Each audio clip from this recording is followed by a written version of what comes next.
Well, as of this week, it seems to be confirmed that Trump has betrayed his voters on his promise to withdraw from Syria.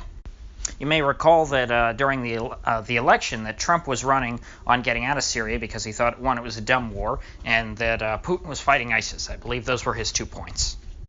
Basically, he said it was none of our business to begin with, why should American soldiers die, and the problem's being dealt with anyway. Now, Trump wasn't supposed to say those sorts of things out loud, because we all know that the foreign policy establishment wasn't worried so much about ISIS as they were getting rid of Assad. ISIS was just kind of an excuse for the U.S. to operate in the country until we got Assad out. But Trump obviously didn't know that, since he's never had an intelligence briefing or worked in politics, so he was just looking at it as a normal American. And that's why so many Americans found Trump's take so refreshing, because instead of all the jargon and claptrap of the foreign policy establishment, he just looked at it as a normal person would and made a pretty rational statement about it. And additionally, there was a whole contingent of disaffected anti-war people who felt betrayed by the Obama administration, which was supposedly going to be somewhat anti-war, and were hoping that Trump was going to be the person who finally fulfilled the promises to get the U.S. out of the Middle Eastern wars. Walter Block, who is an anarchist, even went so far as to create a bit of a meme called Libertarians for Trump, implying that, just based on the war stuff alone, that libertarians should vote and try and get Trump elected. But now we're hearing from General Votel, who is in charge of U.S. forces in the Middle East, that he feels no pressure from Trump to withdraw from Syria at any particular time. Trump technically ordered the withdrawal from Syria, but General Votel said that there's no timetable at this point, and we have no date in mind and don't plan on putting any date on the table. Votel also said that the mission against ISIS is far from over, and that ISIS could very easily rear its ugly head yet again, and that we have to stay there to try and make sure that the job is done. And so it was pretty clear that he didn't want to leave until he thought that the job was quote-unquote done. Now, of course, we know the job will never be done, because ISIS really only flourished because they had a lot of support from U.S. and U.S. allies. That's why they got so many American weapons and things and funding from folks like the Saudis and folks like the Turks who bought their oil. Without outside support, ISIS is just a ragtag group of jihadis just like any other. There are Salafis all across the world, but none of them are necessarily a threat to anyone else because they just don't have any funding. It's the ones that are funded, particularly by Saudi Arabia, who likes to export their Salafi ideology to the rest of the world. Those are the groups that are particularly dangerous, those like ISIS. And it would make sense then that if you were to simply withdraw that support, then ISIS would fall apart.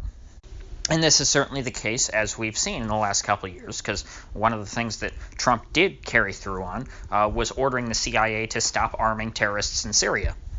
And when he did that, we saw that ISIS pretty quickly lost a lot of ground in Syria. Now, the reason why we have to keep troops there, however, is not because of ISIS, it's because of Assad.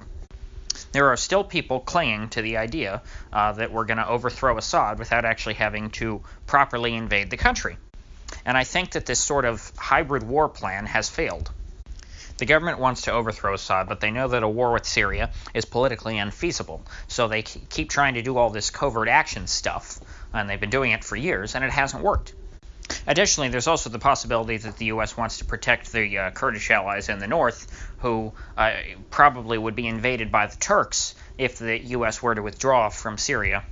This actually is why Noam Chomsky, interestingly enough, opposed the withdrawal from Syria, because the Kurds in the north there happen to have an ideology that's somewhat similar to Chomsky's, from what I understand. Now, the real question is, why this reversal? I mean, Trump, as recently as last weekend, paid lip service to the idea that all these wars in the Middle East are a waste of time, and he got cheers at CPAC for it. So obviously this is not a controversial thing. It's not like he doesn't think that he can win re-election if he pulls out of Syria. This is something that's universally supported left and right.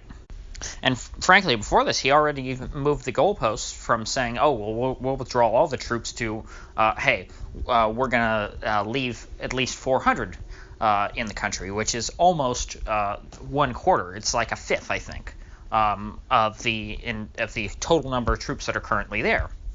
So even after moving the goalposts, he still couldn't get it done. So So is this because Trump suddenly had a change of heart and now he's a big warmonger? I don't think so. I think it's that Trump never was really that passionate about things to begin with. I think he has a gut instinct, but then when he gets advisors around him, he's heavily influenced by his advisors. So yes, his gut instinct was correct. His gut instinct said, why are we in Syria? That's stupid. But all it took was someone, perhaps John Bolton, perhaps not, because I don't think Bolton supported overthrowing Assad originally, but perhaps he does now. But anyway, all it took were the generals, anybody, some folks in the national security establishment, I think, to talk to him a couple times, to win him over, to say that, to get him incrementally, to say, you know what, Mr. President, you're totally right, but we should do this one thing. Say, leave 400 troops instead of 0. And then from there, it's pretty easy to incrementally get the president to give up more and more ground until pretty much he does nothing to change the status quo. I mean, this problem is so bad, I think, that because this week, Trump came out and said he agrees, quote, 100% with keeping troops in Syria. Now, that's something that campaign Trump would have lambasted any other candidate for saying. So the moral of the story is the wars never end. I hope you all have a great weekend, and try not to think about all the death that's going on around the world. If you feel that this video at all enriched your life today, please do give it a like and hit the subscribe button. I do upload every day, at least once a day. I try to get multiple uploads when I have the chance. I will see you all either later today or tomorrow, so thank you.